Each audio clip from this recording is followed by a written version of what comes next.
Assalamualaikum warahmatullahi wabarakatuh. Yang terhormat kepada Bapak Iqmanur Rahman MPD selaku dosen pengampu mata kuliah Teori-Teori Ilmu Politik. Di sini izin memperkenalkan diri, nama saya Joharatul Hanuna dengan NIM 228618007. Di sini saya akan membahas sedikit tentang lembaga peradilan. Yang pertama, menyelesaikan konflik dalam studi komprehensif lintas nasional. Seorang sarjana terkenal menemukan bahwa menemukan pihak ketiga tidak tertarik untuk menjadi perantara penyelesaian konflik antara dua orang tersebut begitu mendasar, sehingga kita tidak dapat menemukan hampir tidak ada masyarakat yang gagal menerapkannya. Dan yang kedua, melindungi minoritas hak, terutama di negara demokrasi di mana badan legislatif dan eksekutif tanggap kehendak mayoritas pengadilan mungkin memiliki kemampuan unik untuk mendengar dan menanggapi kepentingan dari mereka karena jumlah mereka yang kecil sehingga tidak berhasil melobi orang lain. Cabang pemerintahan, akhirnya lembaga peradilan sering dilibatkan dalam pembuatan kebijakan publik. Selanjutnya, keadilan dan sistem politik. Konsep keadilan, hampir semua yang biasa kita katakan tentang keadilan terikat secara budaya, dan elemen yang paling diterima secara luas adalah gagasan bahwa hukum harus diterapkan secara adil. Jika hukum mengatakan bahwa seseorang harus kehilangan tangannya sebagai hukuman karena mencuri, seperti yang terjadi di Arab Saudi dan beberapa negara Islam lainnya. Assalamualaikum warahmatullahi wabarakatuh. Izin memperkenalkan diri, nama saya Yuli Petrianti dari kelompok 9. Di sini saya akan menjelaskan jenis-jenis hukum. Hukum adalah salah satu istilah yang paling banyak digunakan dalam analisis politik. Yang pertama ada hukum positif. Nah, hukum positif ini adalah hukum yang dibuat oleh manusia yang mewajibkan atau menetapkan suatu tindakan. Istilah ini juga mendeskripsikan penetapan hak-hak tertentu untuk suatu individu atau kelompok. Nah, selanjutnya ada hukum alam. Nah, hukum alam ini adalah moral atau etika standar membumi baik di alam itu sendiri. Ada kelompok yang berpendapat bahwa hukum alam ialah bersumber dari Tuhan, atau dalam teologi ialah apa yang telah didiktekan Tuhan. Selanjutnya ada hukum perdata dan hukum pidana. Nah, hukum perdata sendiri bersifat privat, di mana yang menitik beratkan dalam pembantuan mengenai hubungan antara orang perorangan. Sedangkan hukum pidana itu sebagai ultima remedium, upaya terakhir untuk menyelesaikan suatu perkara, sehingga dapat langsung hukum pidana ini bertujuan untuk kepentingan umum. Selanjutnya ada hukum adat. Hukum adat adalah jenis hukum berbeda yang juga memandu keputusan peradilan. Kemudian selanjutnya ada hukum dasar dan hukum legal. Nah, hukum dasar ini mungkin ada dalam konstitusi tertulis, dalam dokumen agama, atau bahkan dalam waktu yang dihormati tradisi. Ciri utama dari hukum dasar adalah ketika hukum lain bertentangan, maka hukum dasar ini dianggap mengontrol. Kemudian hukum legal. Hukum legal ini hukum yang disahkan oleh badan legislatif atau parlemen yang membentuk sebuah negara hukum perundang-undangan. Hukum ini meliputi larangan tindak pidana, pembentukan kewajiban perpajakan, penciptaan kekuasaan regulasi, dan banyak lainnya. Nah, dalam slide selanjutnya ada struktur dan desain rancangan. Nah, jadi dalam kebanyakan sistem, warga negara percaya bahwa dua jenis keputusan ini harus dibuat di berbagai lembaga yang menggunakan prosedur berbeda. Perbedaan antara standar yang berlaku untuk keputusan legislatif dan yudikatif adalah alasan mengapa hakim dan pengadilan diberikan kekuasaan dan lembaga yang berbeda, dan alasan mengapa mereka biasanya dipilih melalui proses yang berbeda.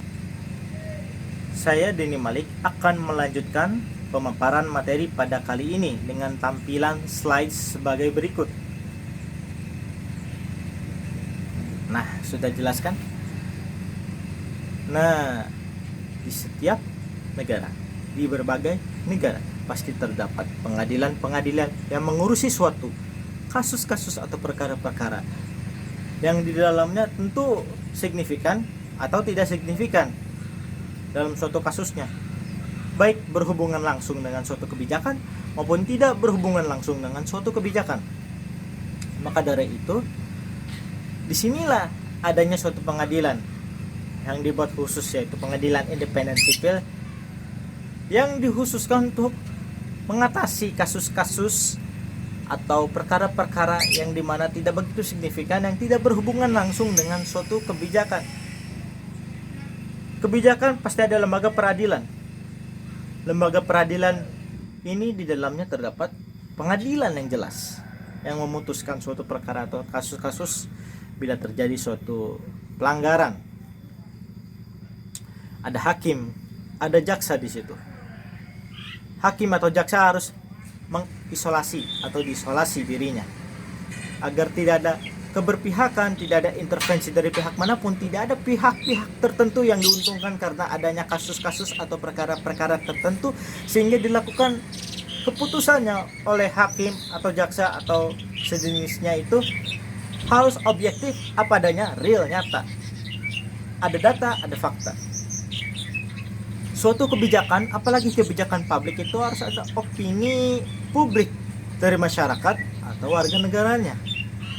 Namun tidak semuanya bisa dikatakan demikian, karena bila ada suatu kebijakan dalam perkara-perkara atau kasus-kasus yang sudah ada di pengadilan diputuskan, itu sudah ada rumusan-rumusan tertentunya, sudah ada ketetapan tertentunya. Oh ya, kasus A ini sanksinya ini, rumusannya ini, landasannya ini, sudah jelas landasannya yang menguatkan hal tersebut terjadi. Tidak bisa opini publik masuk begitu saja.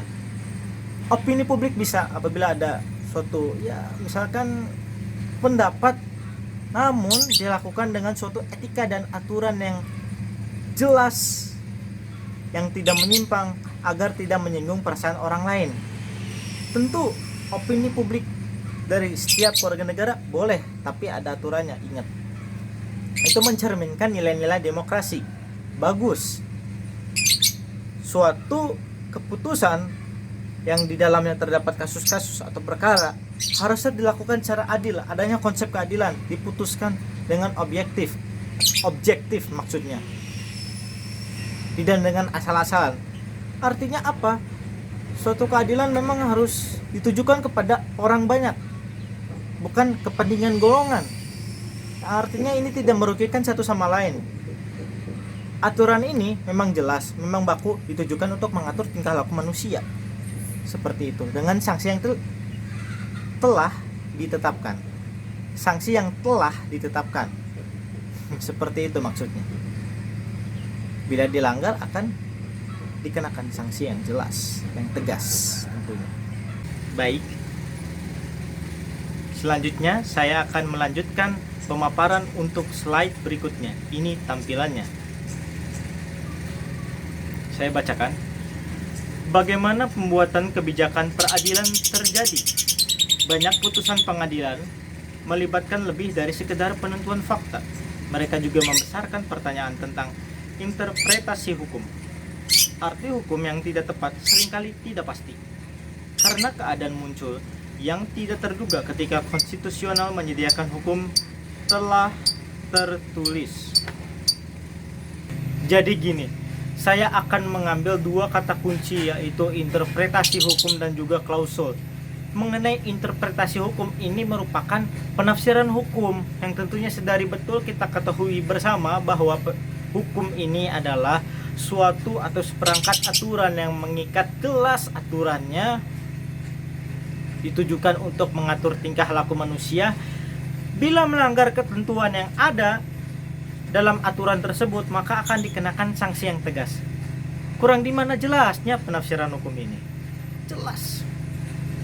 Yang kita harus ketahui bersama juga, dalam hukum pasti ada peradilan, ada pengadilan, di mana peradilan ini adalah suatu proses yang harus dilakukan pengadilan yang berhubungan dengan hal-hal berikut ini: memeriksa, mengadili, memutus suatu perkara-perkara atau kasus-kasus seperti itu.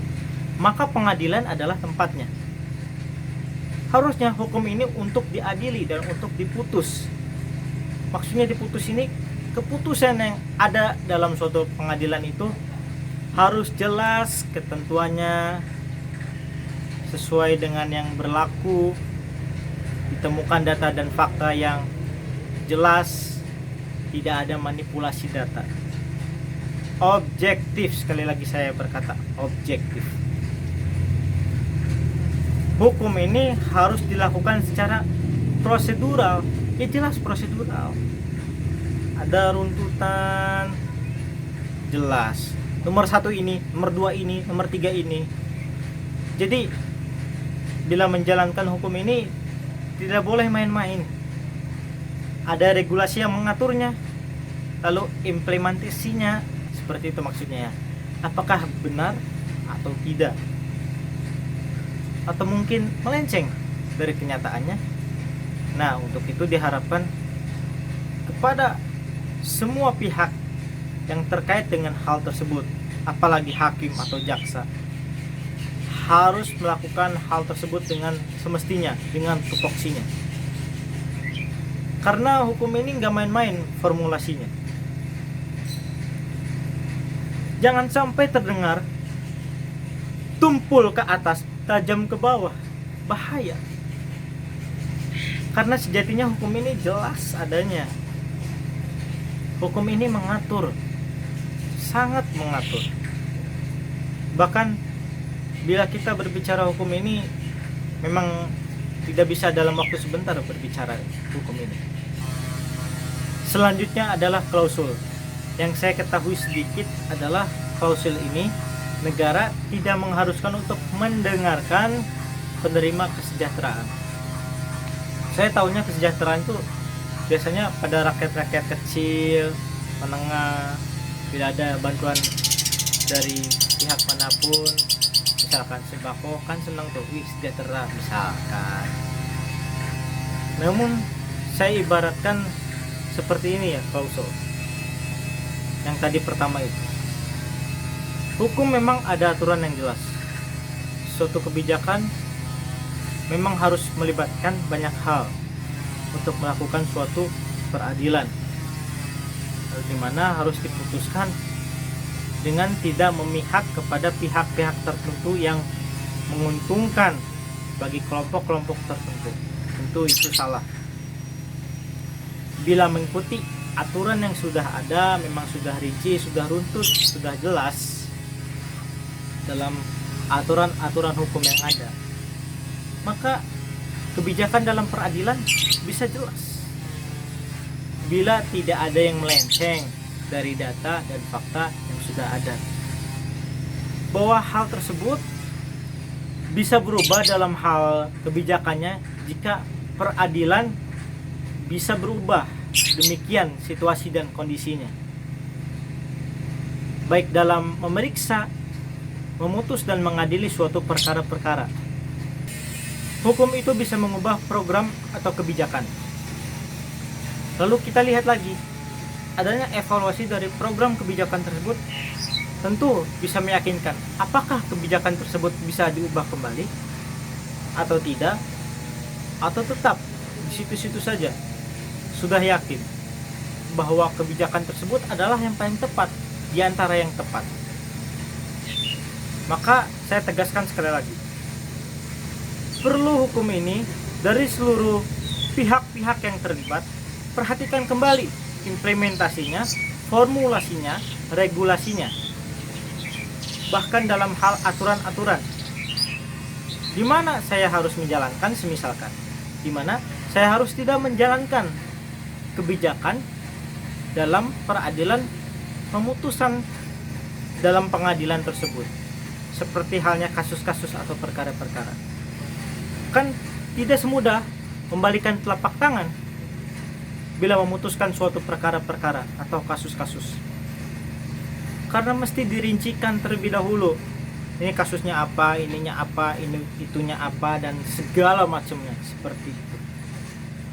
Hukum itu bahwasanya harus adanya suatu keadilan, dan bagi yang merasa terlibat dalam kasus atau perkara-perkara memang harus diputuskan, harus memutuskan bagi hal-hal yang terkait apakah kasus ini sesuai dengan ketentuannya, kebijakannya seperti ini, atau malah sebaliknya.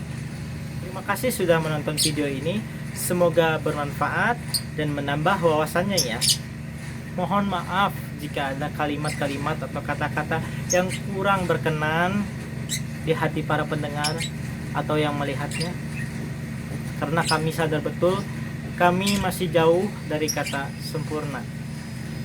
Namun kami alhamdulillah berkat Allah Subhanahu wa taala kami bisa menampilkan video ini dengan sebaik-baiknya dari diri kami sendiri. Terima kasih. Wassalamualaikum warahmatullahi wabarakatuh.